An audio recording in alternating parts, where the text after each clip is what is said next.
Today, we are honored to be here with Dr. Joel Fuhrman. Now, Dr. Joel Fuhrman is a board-certified family physician with over 25 years practicing nutritional medicine. You may have seen him on TV, on PBS. You may have read one of his books, or you may know someone who has been personally impacted by his tireless attention to nutritional excellence. Now, Dr. Fuhrman coined the term nutritarian to describe a diet that is nutrient-dense and plant-rich, and includes anti-inflammatory foods that facilitate weight loss, improve immunity, and help to reverse both type 2 diabetes and heart disease. He is the author of 12 books, including 6 New York Times bestsellers: Eat to Live, the Eat to Live Cookbook, The End of Diabetes, Super Immunity, and The End of Dieting. Dr. Fuhrman is also the director of the Nutritional Research Foundation, a nonprofit organization that promotes research to understand the effect of nutrient-dense diets on chronic disease. Thank you so much for being here with us today, Dr. Fuhrman. My pleasure. Excited to talk to you guys. Fantastic. So avoiding overeating and controlling cravings are of real large importance when it comes to reversing insulin resistance, reversing prediabetes, reversing type 2 diabetes, and managing blood glucose levels in general.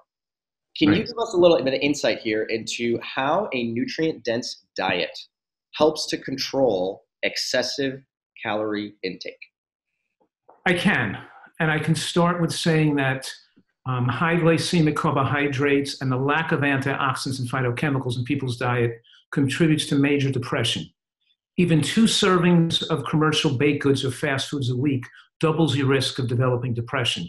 And what I'm saying right now is something quite unique, because even those people that don't develop depression from eating fast food and processed foods have an effect on creating dysthymic syndrome in people who don't eat processed foods. So and where the word dysthymic syndrome means it lowers their attitude, their happiness level, their enthusiasm about life, their creativity, and their intelligence. And their amount of processed foods in their diet directly correlates with their propensity for alcoholism, drug use, drug abuse, stimulatory behavior, and addictive behavior with food. What I'm saying right now, there's a ratio between the quality of your micronutrient intake and your ability to control your appetite and control your addictive behaviors. And it lessens, when you're eating for stimulation, it makes you out of control, and your life becomes then focused on meeting your addictive requirements, not living a life, not being a good parent or a good father or a good husband or a good society member or having goodwill for others or being productive at your work. Your life revolves around fueling your addictive behaviors, and everything else becomes secondary, and you lose the ability to become the person you could possibly be, because it also affects your intelligence and creativity as well. So the quality of your diet affects your brain function. And I could say right now that there's a link between candy, commercial baked goods, fast food, and criminality and mental illness. Now we have 1 in 5 Americans are mentally ill, and 100 years ago it was 1 in 100 Americans are mentally ill. And so people aren't talking about it's the quality of what we eat that matters, because that gives us self-control and self-reliance and the ability to control our own lives and do what we want with our life. Otherwise, the addictions control us, and we're no longer in control of our life. Our baby primitive brain takes control. So that's one aspect, but that's just one aspect. The other aspect is that when you're not getting sufficient micronutrients and antioxidants and phytochemicals, you build up more metabolic waste products. And those include advanced glycation end products, lipofuscin, free radicals, ammonia, uric acid, urea. We build up more waste. And the body stores waste. And when we're eating, it's not very effective at removing the waste. We remove waste and we fix and we repair. We call it detoxification is enhanced in the non-digestive state, the non-feeding state, which I call the catabolic phase of the digestive cycle. In other words, when we're eating and digesting food, that's the anabolic phase. We're taking calories, bringing them into the body, and those calories are becoming you. Then when digestion ceases, we're in the catabolic phase, we're breaking down our own tissues, we're living off of what's stored in the body, and that's when the body can most effectively repair and detoxify. But when you're not meeting your antioxidant and phytochemical needs, then when you hit the catabolic phase of the digestive cycle, you become fatigued, shaky, anxious, headachy, irritable, and you crave calories and you can't stop your eating behavior. What I'm saying right now is the withdrawal from your noxious and insufficient, when you diet from your nutritionally insufficient diet, creates a buildup of noxious waste products that then creates symptoms that are only relieved by eating and continual eating and overeating. So people can't stay away from food because they can't tolerate the way they feel in the non-feeding state. When you're a nutritarian, the word nutritarians means get enough nutrients that the body needs. Take in the nutrients the human body needs.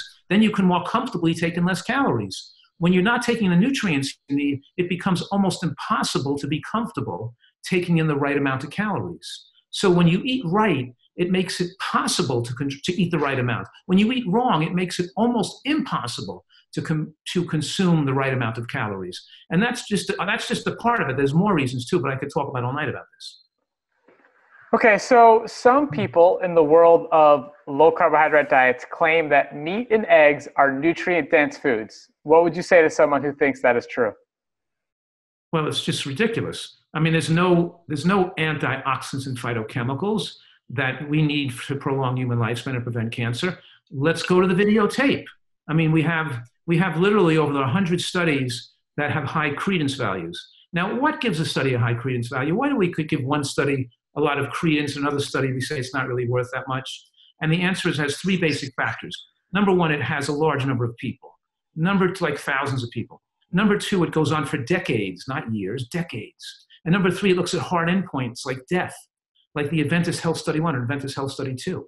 And I could list, 10 different studies, but every study that looks at meat intake as a percent of total calories, or I could say animal protein intake or animal product intake as a percent of calories, shows that as animal products are ratcheted up in the diet, in proportion, we see higher rates of cardiovascular death and higher rates of cancer deaths, and overall mortality increases. So whatever happens to you to benefit you short term, where your sugars might look a little better or you lose a little weight, it doesn't matter because long term you're dead. It's like giving you a Twinkie diet. You might lose weight in the short term because you get sick of eating Twinkies. After you eat so many of them, you get sick of them, and you can't take in too many calories in Twinkies and you lose weight. You stay on the Twinkie diet for 5 years and you die of cancer. So so those are short, soft endpoints like triglyceride lowering, weight goes down, and cholesterol, diabetes looks better. But when we look at long-term hard endpoints, we see increased death. Now, the Adventist Health Study 2 came out in March of 2018, just came out this year. It showed that in the lowest quintile of animal product consumption compared to the highest quintile, 5 different groups, showed a 60% increase in cardiovascular death in the highest quintile compared to the lowest quintile. So we're talking about, that's just one study. Other studies show that, support that, and all the big, large meta-analysis show the same thing. It's just insanity. There's no evidence there's long-term benefits or value to ketogenic diets or paleo diets or high-meat diets. They're dangerous, they're irresponsible, and those people advocating that should be put out of business. It's killing people. Now, we could also talk, though, about the dangers of the vegan gurus advocating people not eat nuts and seeds and eat low-fat diets, which may impact your opinion or what you're advocating for people too, because we can't pick the studies we like and pick that data and ignore the data we didn't like that doesn't agree with what we're promoting. And the facts are that low-fat vegan diets that don't have nuts and seeds in them also show about a 40% increased cardiovascular death rate compared to diets that have more nuts and seeds. For example, in the Adventist Health Study 1, published in 2001, it showed a significant increased death rate in vegans who were not eating nuts and seeds, the low-fat vegans, compared to those eating nuts and seeds, because it facilitates the absorption of phytochemicals.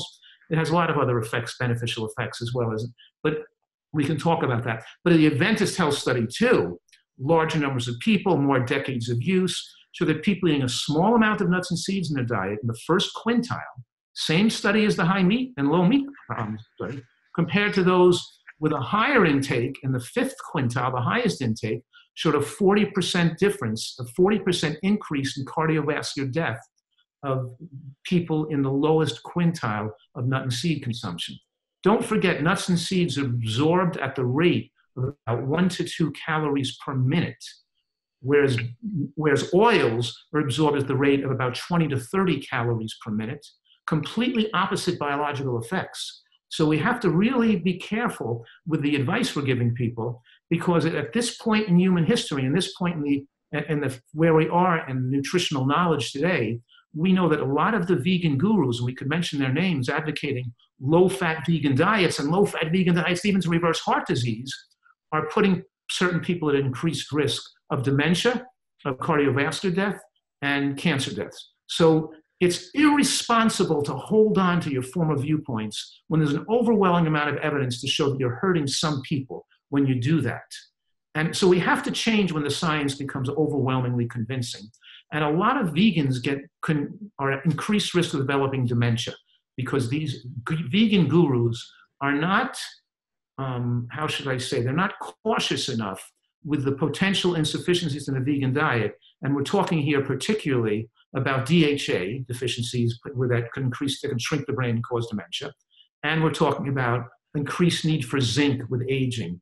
And of course, the higher protein needs after the age of 80 on a vegan diet. You're not paying attention to eating hemp seeds and and black beans and tempeh and natural sources of higher protein plant foods to prevent IGF-1 from dropping excessively low in the later years. So we have a general sloppiness where people they're fixated on some personal philosophy or agenda that they've espoused for decades, and they can't modify, they can't change, they can't tweak to make sure people are taken care of, because it's all about becomes their own egos get involved. Or they just don't want to learn anything new that comes along, So you mentioned some good tests that people could get done to make sure that they're not setting themselves up for any type of long-term dementia. Can you elaborate on what tests people can get done and what good numbers they should be looking for? What's healthy? Well, the first thing, as you know, I'm constantly taking this role, and I don't relish this role as being the contrarian here, but the point is that I want to make sure that nobody gets messed up. So I want to make sure that people get all their facts straight so they can do what's very best for them.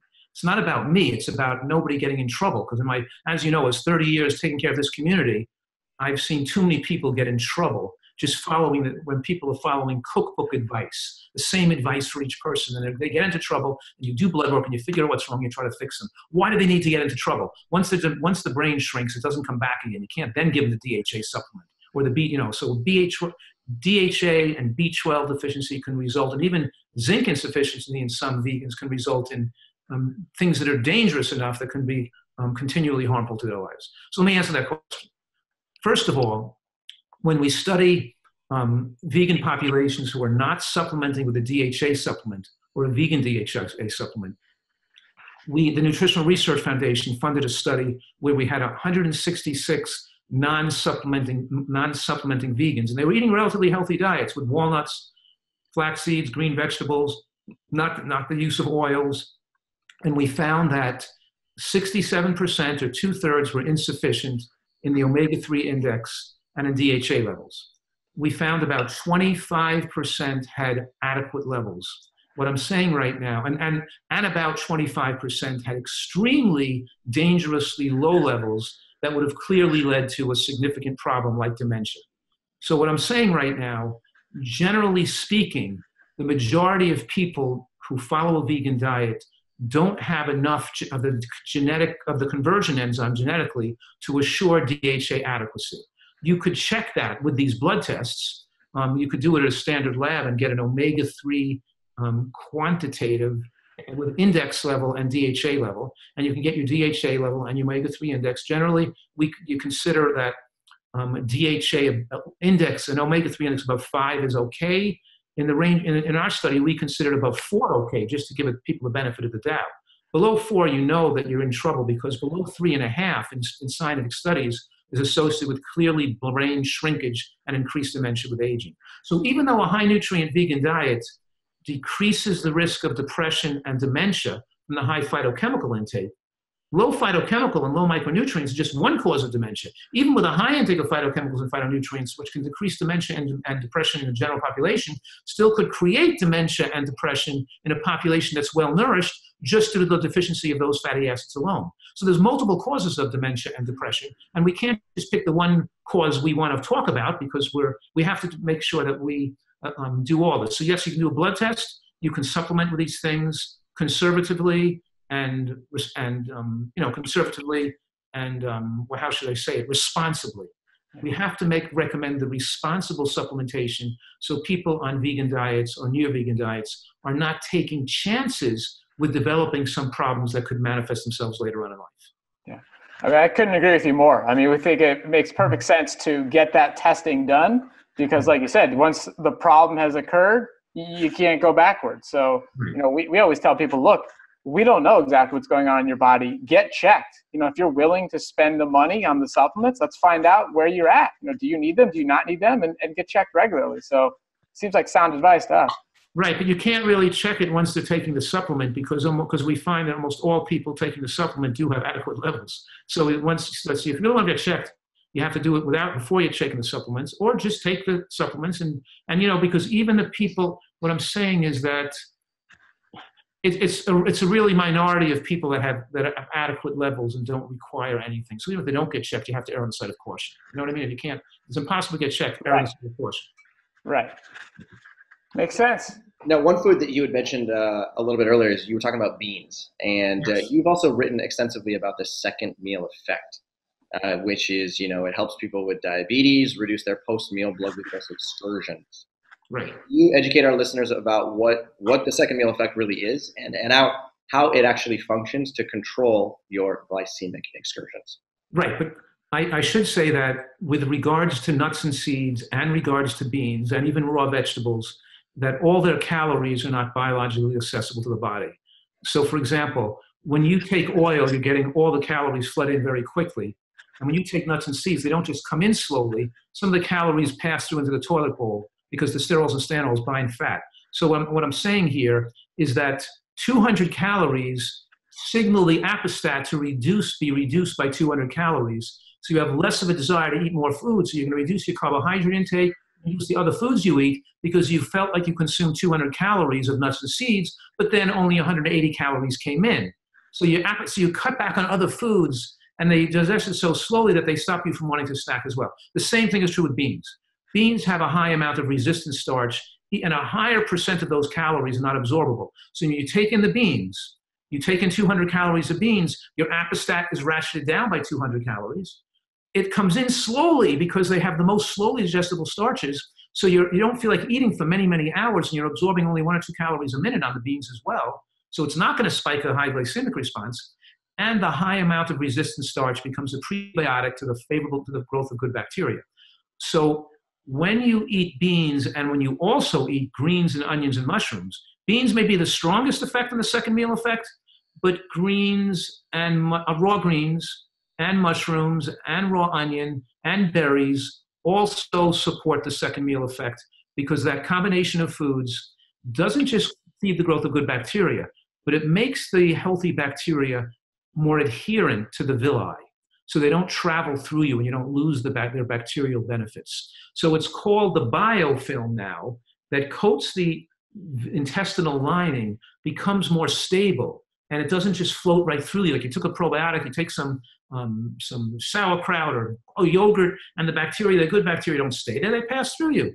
But when you're a regular eater of beans and greens and onions and mushrooms and even blackberries, the microbiome thickens and remains there, which now slows the absorption of glucose from foods. In other words, this thickened microbiome makes every food lower glycemic. So when you have that mango now for lunch, that moderately glycemic mango becomes a lower glycemic food because regularly you are consuming beans and greens and mushrooms and onions and berries, and you have a very favorable microbiome.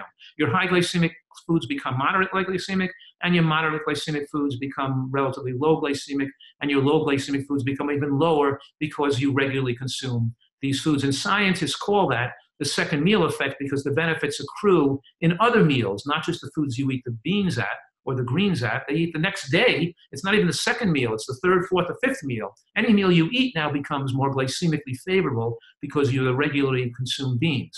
So what I'm saying to you is that there's multiple mechanisms via which these foods have benefits. They have benefits because they're higher in fiber, because all their calories not absorbable, because they're angiogenesis inhibitors. They retard fat storage and they prevent fats from getting the blood supply and feeding more fuel to the fat. So when they prevent you're getting the glucose delivered to the fat, it makes your body become less insulin resistant. So they have anti-diabetic effects. The right foods are not just more glycemically favorable, they also have anti-diabetic effects. When you eat meat, it might be relatively low glycemic, but it doesn't have anti-diabetic effects, anti-fat storage effects, second meal effects. And in fact, the opposite occurs because meat has an effect, and even oils have an effect to weaken the microbiome, thin the biofilm, build the development of unfavorable bacteria that now fuel inflammatory compounds like trimethylamine oxide that can promote atherosclerosis and more diabetic and more insulin resistance. So a complete different biological effects happens depending on what foods you eat. The walnuts versus the walnut oil. The beans versus the potato or the rice. It's completely different biological effects happen when you eat these foods. And I'm focusing here, as you know, I'm saying that we can win the war on cancer with the right portfolio of foods that maximize immune function. And here's the result is that, or the side effect is it's the most powerful way therapeutically to melt away heart disease and reverse diabetes as well. So it's the anti-cancer diet is the best anti-diabetic diet too. Okay, so in your articles, you talk about diabetes triggers, which you've mentioned already, such as advanced glycation end products and also heme iron. So can you tell us about their effect on diabetes health as well as how to avoid them from getting inside our body in the first place?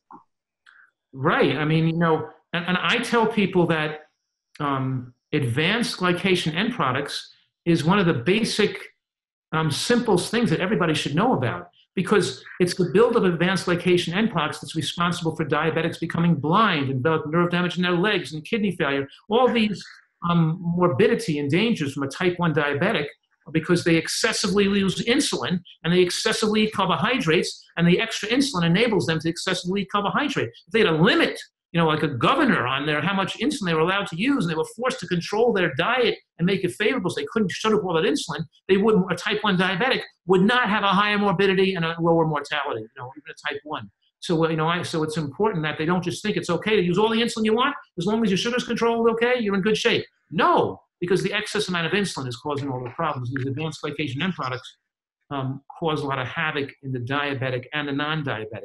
But let me just state this is because the basic principle of a nutritarian diet, the most foundational principle, and I could say the most scientifically supported criteria that make for slowing the aging process and longer lifespan is moderate caloric restriction in an environment of micronutrient excellence. Now, people can write that down, they can memorize it, moderate caloric restriction. And the combination of moderate caloric restriction with high micronutrient intake prevents the formation of advanced glycation end products. So when you eat all the time, when you eat all day long, when you eat late at night, when you eat high glycemic carbohydrates, and when you overeat calories, especially cooked foods, like cooked meats and cooked carbohydrates and burnt things and fried things and crispy things and pretzels and chips these things, all these factors accelerate the aging process. The excess calories, the type of calories, the glycemic load of the calories, the other foods you eat with those calories, the effect on the microbiome, and we have all these. So we could have all these. How could we say? All these individual factors involved in a very complicated way. And you could say, well, I recommend a high fiber diet. I recommend a high antioxidant diet. I recommend a low glycemic diet. I recommend a microbiome favorable diet. I recommend an alkaline diet. But the point is that when you do everything right, all those individual components fall neatly into line. There's not, so it's just when you eat the right foods, it gets the right amount of acid-base balance, the right amount of IgE. It prevents AGE formation, free radical formation. It prevents lipofuscin deposition, and also other toxins that build up, like urea, uric acid, and ammonia, which affects brain function and makes people feel hypoglycemic, but they're not. So they're sensitive to the toxins of their diet, and it's like being sensitive to snorting cocaine, and sensitive to taking opiates. These people are sensitive, get high on these foods, and they're triggers for them. They have to keep eating. They have to keep snorting and shooting up and taking drugs all the time. And food is like a drug.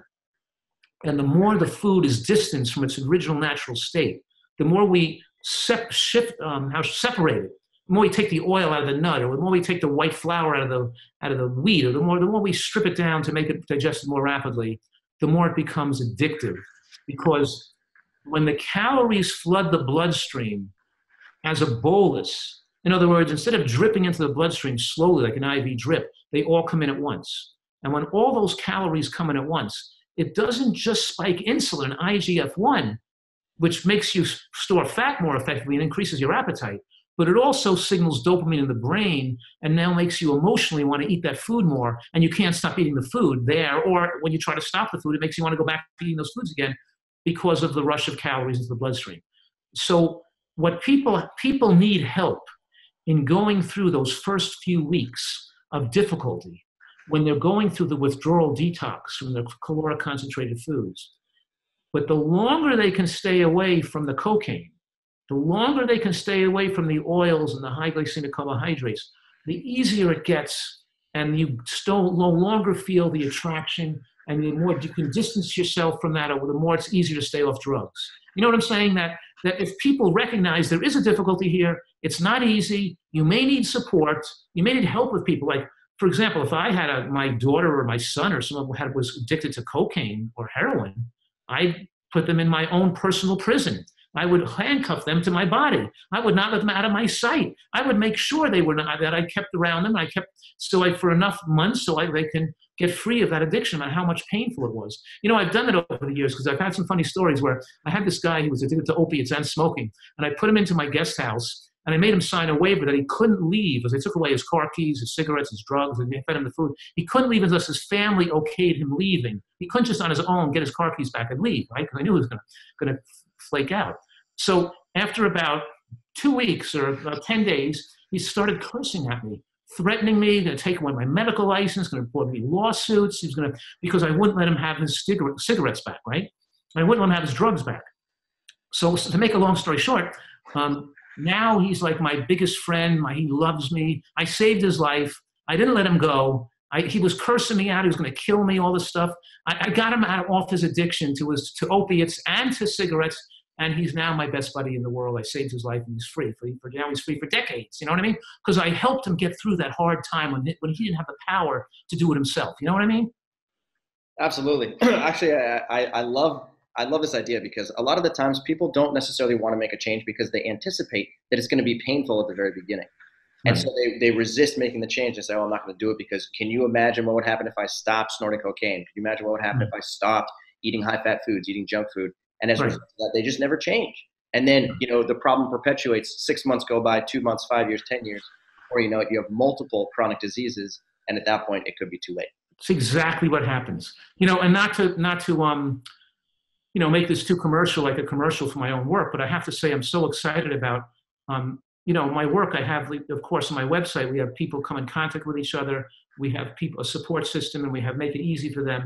But now there are some people who just can't do this. You have to face the reality. They're not, their environment, maybe their home environment isn't fit for this. So they've really lost control. So I built this Eat to Live retreat where people can actually come and stay with me for 2 to 3 months.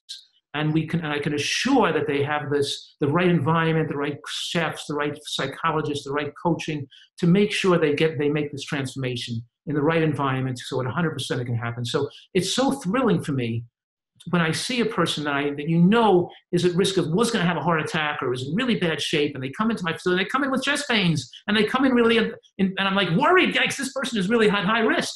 But they stay, like one person just lost 44 pounds in the first 3 weeks. Now, you guys know you can't lose fat that fast. Can you imagine the extra fluid and water he had on the body if he lost 44 pounds in 3 weeks? How much water weight he put off? How unhealthy he must have been to carry all that water? Because you hold on to water to dilute the toxicity. How toxic you are if you're losing that much weight. So, but the point is to watch these people transform, and I'm able to spend enough time and have them spend enough time away from their triggers and away from their unhealthy, addictive foods they're used to eating, that they're able to continue the benefits when they're discharged. Unfortunately, just like in drug addiction centers, some people just need help to get over that hump so they can then do this for the rest of their life. So that's something that's been really exciting for in what I've been doing with people too.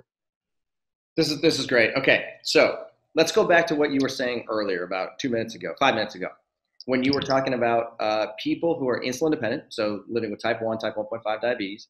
And what they're trying to do is they recognize that using too much insulin and injecting excess insulin over the course of time is pro-atherogenic. It's going to increase their chronic disease risk, their cardiovascular disease risk, and it's also going to decrease their longevity. They get it. So here's what people with type 1 diabetes do, and Robbie and I know this very well because we both are living with type 1 diabetes and we see it every single day. They say, great, I'm trying to reduce my insulin use, so I'm going to eat a low carbohydrate diet. I'm going to eat more meat, more dairy, more fish, more eggs, more bacon, more olive oil, because those foods are low in carbohydrate. And if I do that, not only will I reduce my blood glucose excursions, I can get a flat line blood glucose. I can keep it between 80 and 90 all day long, and I can bring my total insulin use down from, let's call it 40 units a day, all the way down to something like 10 units a day. That's what the type 1 diabetes population does. Now, let me finish my question here. You have a quote in the end of diabetes, which is one of my favorite quotes of all time. And you said that 1/3 of the type 1 diabetes population will die before the age of 50. When I read that quote, I literally put the book down and I said to myself, wow, I did not realize the magnitude of this problem. So my question to you is this. If somebody is following this traditional low carbohydrate, reduced insulin approach, what do they need to know in order to adopt a nutritarian diet or a more nutrient-dense diet in order to actually transform their metabolic health from the inside out? Well, it's true that not having highs and lows and using lower amounts of insulin is favorable. But when you do it on a low carbohydrate diet like you're describing, you increase your risk of death from multiple causes, both cardiovascular death, which is already high in diabetics, and cancer deaths. And we know that high meat diets. So we're talking here about they're looking at short-term soft endpoints. They're not looking at the most powerful endpoint, which is death and age of death. You know what I mean? So when we look, there's another recent study that came out looking at low carbohydrate diets for the management of diabetes, and it showed that those people had a higher rate of early life death. So what good is controlling your glucose better if you're dead? And the steak doesn't even taste that great once you're in the coffin. That was a joke. I didn't want to laugh out loud, but I like it. It was a good one. It was a good one. But the point is that what could you show to this person? Are they willing to look at the data? Are they willing to look at the studies to show them how dangerous it is? We just showed it, and it's particularly dangerous for a type 1 diabetic. And all these people on keto diets and Atkins type diets and paleo type diets die. They die young. And when they're studied, there was a study done, I think they followed 44,000 women in the Swedish study and tracked their cardiovascular death, tracked against the amount of animal products, the 80% of total calories. And those with the highest range of animal product consumption, more than 50%, like is advocated like some paleo advocates. Don't forget the American diet is already 30%. If we compare 10% of intake from animal product to 30%, we already see cardiovascular deaths go up by about 3 times. In other words, there was a study that showed that when we compared in 50 to 65-year-olds followed for 18 years, showed a 4-fold increase in cancer death and a 4-fold increase in cancer death, I think, and a 40% overall death rate. But then in this women's study on the cardiovascular deaths, showed another 60% increased risk of death, another 60% increase of death with the higher intake in the paleo type, Atkins type, ketogenic range. And then another study, that was 44,000 women followed for an average of more than 20 years. And then, so we're talking about many different studies. How do these people, rationalize all these studies with the large numbers of data that show that these diets are so unsafe? And does their love of meat or their ability to see that long-term matters more than short-term? They're just wearing blinders. It just shows you the power of people wanting to eat what they want to eat, willing to believe any kind of nonsense to be able to eat what they want to eat, and how much money is put into publicizing these things that are because they're billions of dollars by the animal food industry. that keeps promoting and spreading all this nonsense. The only way to live a long life is to have a diet that's plant-rich and is also relatively low glycemic. You have to do both. You can't lower the glycemic load by eating animal products and expect to live a long time. You can only do it by eating plant foods such as vegetables, mushrooms, onions, greens, beans, nuts, seeds, and other foods and other types of low carbohydrate plants, including obviously some root vegetables too. So the point is that we can devise a diet that's glycemically favorable that doesn't create that damage. Why would anybody do that? I mean, why do people even follow those diets? Why are the ketogenic paleo diets popular? Why are they sexy? Why are they, what are they called? Macho. Why do people want to do that? I mean, I think there's a tremendous advertising behind it. And I think there's a mass effect of so many people doing it, and people just always look short term. Our whole population, whether it looks for short-term benefits. Nobody's really thinking, okay, what do I do today to benefit myself 20, 30 years from now? That's the way we got to think. Let's talk about this a little further, because you're making a lot of great points here, and a lot of people are hung up when it comes to eggs and cheese. They say, you know what, I hear what you're saying, Dr. Fuhrman, but I got to have a little bit of eggs and I got to have a little bit of cheese. I just love it so much. What would you say to that patient? Is eliminating meat enough to lower their diabetes risk, or do they have to go all the way?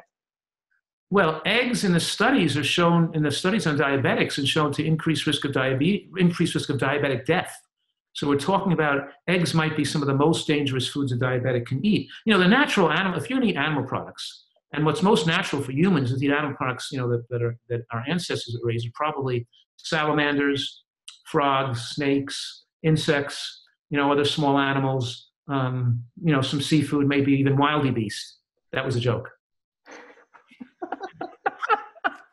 I have to tell people when I'm joking, because otherwise they don't get it sometimes. But I'm just sitting here picturing. Laughing and smiling makes you live longer, even if the joke isn't funny, even if it's a stupid joke. It still has an effect to benefit your health. I'm just sitting here picturing eating salamanders and frogs. I think it's funny. Okay, so tell us about your newest book called Fast Food Genocide. Give us some insight into what people will learn by reading this book, and pitch for why it's important for people to actually pick this up and really understand the psychology as well as the physical effects of eating fast food. That's exactly right. Is that I think a lot of people out there, I'm sure people listening to this, they already have some inkling that eating processed foods and fast food cause cancer and heart disease. They know that. But I think a lot of people don't know how destructive those foods are to the human mind, and how today 1 in 5 Americans are mentally ill, whereas 100 years ago it was 1 in 100 Americans were mentally ill. And so we're not just increasing depression, we're increasing all types of bipolar, psychosis, dysthymic syndrome, and all types of horrible things are happening. And when people shoot up a crowd or something, or killing people, nobody's talking about the food. When people are using drugs, nobody's talking about the food. And when people have uncontrollable behavior and bad behavior, nobody's talking about how the food contributes to it. And I think the science is overwhelmingly powerful, and the cumulative evidence is undeniable at this point, that not only is what we eat ruining people's lives, but it's ruining their chance to achieve the American dream. It's lowering their intelligence. It's reducing their productivity. It's reducing their happiness quotient. It's reducing their ability to realize the American dream. And it's creating a huge amount of bigotry. It perpetuates bigotry and prejudice. Because here's what I'm saying, is that now that we have inner city populations of color, where people have lower educational achievement, more high rates of diabetes, more obesity, more kidney failure, more pancreatic cancer, it's blamed on them as if it's related to their skin color, which is totally false. I showed in the book that it's related to what you're being fed when you're young, and I went through the whole history of when Black Americans were freed after the Civil War. They had enhanced educational achievement. They had more centenarians and lifespan achievement and health achievements than the Caucasian Southerners. That the people who were, that no matter what the color of your skin, if you're exposed to these foods when you're young, you're going to have an effect to reduce your intelligence and human potential, and you're going to increase risk of these diseases. My book was published, I think, almost a year ago, and a study came out just a couple of weeks ago saying the same thing, showing that the racial differences in disease outcomes is not due to genetics. It's due to what? It's due to food exposure in the environment people are raised. They show the same effects. And that's what I'm saying here. I'm saying that I thought as Americans, our country was founded on equal opportunity for everybody and the ability to have a chance to achieve the American dream. And I'm fighting for these vulnerable populations who aren't given the right to achieve a good life because they're not giving the access to the food that's necessary for normal brain development and normal health. And until this is well known, until we're working together to make food access available and equally available, we can't have equal rights and we can't have equal opportunity for all. So the book has a lot of historical evidence, a lot of interesting facts, and it's a very fascinating read, and a lot of personal things you can take out of it and how you can, that'll motivate you to improve your own health and eat better too. So a lot of people, it's not selling as well as my other books because people always like a book directed to like, how to lose weight or how to get rid, you know what I mean? Or how to, because it's not a self-help book. It's called Fast Food Genocide. It's more descriptive of the problem we have in society. But it really has tremendous self-help implications in this book. And it's such an important book that everybody read. You're speaking about very important topics here. And I've read the book myself and highly suggest people go and grab a copy. It's really good information there. Thank you. So our final question here is, if a person is ready to adopt a nutritarian lifestyle, what is the number one tip you would give them as to get started? Make lunch your main meal of the day, and I'll tell you exactly what to eat for lunch. Because we shouldn't be eating close to when we go to bed at night. Everybody knows we should be sleeping on an empty stomach. That means and we shouldn't be having a big breakfast either. That means your lunch is the big meal of the day. So it's making a big bowl of vegetable bean soup on the weekends. So when you get this big bowl of soup with beans and mushrooms and onions and vegetables and broccoli, whatever you put in it, and then you can aliquot that out into different containers for the week. It's so easy to do. And you bring a salad and you make a nice healthy dressing made with no oil and no sugar and no salt. You bring a healthy dressing and you've got your lunches made for the week. You have a big giant salad with beans on top with a nut and seed-based dressing and a bowl of vegetable bean soup and a piece of fruit dessert. So it's not hard. And plus you're out of the house when you eat lunch, which means you're more potentially at risk for being tempted to eat something unhealthy. So it's plan in advance. Make the food on the weekend so you can comfortably and without putting a lot of time in, have a nice, hearty, and healthy lunch made for you. And if our whole country just changed the lunch, you would see these diseases start to melt away. Because then you're not tempted to eat through the rest of the afternoon. You can get home at night and you want to eat an earlier and a lighter dinner, and it becomes very easy to do this. It's very simple. I love your enthusiasm, Dr. Fuhrman. Yeah, Thank you. It's amazing actually just how simple it truly can be. And I think a lot of the times people tend to like to overcomplicate just how easy it can be to change your lifestyle in ways that, evidence-based practices that, just like you've talked about, hold true in very large numbers of people over long periods of time. And my experience is that everybody claims the fog lifted from their brain. They think more clearly, they're happier. And with time, they like the taste of it just as much or more. So they're not giving up anything. I admit that people don't like eating this way for flavor at the beginning, but once they learn the recipes and their taste buds change and get stronger, those things no longer become issues. They have to put in you have to sometimes put in the dedicated hours to become a professionally competent at something. And if you dedicate yourself to this, eventually you like it, the benefits become overwhelming, and you become crazy not to do this. 100%. I couldn't agree with you more. I want to also thank you not only for your tireless dedication to, educating millions of people around the planet about how to achieve nutritional excellence, but, I had already changed my diet to a plant-based diet. I was already in graduate school. I was learning, the evidence-based science. And then I picked up Eat to Live and started to read it because I said, maybe I can learn something from this Fuhrman guy. I picked up the book, started reading it, and my jaw dropped for hundreds of reasons. So I remember not only did I already have a solid foundation in it, but learning these principles that you had kind of drilled over and over and over again in Eat to Live, and then beyond in The End of Diabetes and many of your other books has really been truly life-changing for me. So if I haven't said so already, thank you for the work that you put into that and for changing the lives of not only me, but people all around the planet. Well, thank you so much. And if I could end with a joke, because here's the thing, you have to be insane to eat fast food. And then the person says, well, I'm insane, then I qualify, right? That's a really stupid one, but I got it. Hey, as long as people are laughing, they're still gaining health, benefiting from it. Well, great to talk to you guys. Hope to see you guys soon. Play a little more tennis, Robbie, and have some fun together. So be well. Absolutely. Thank you.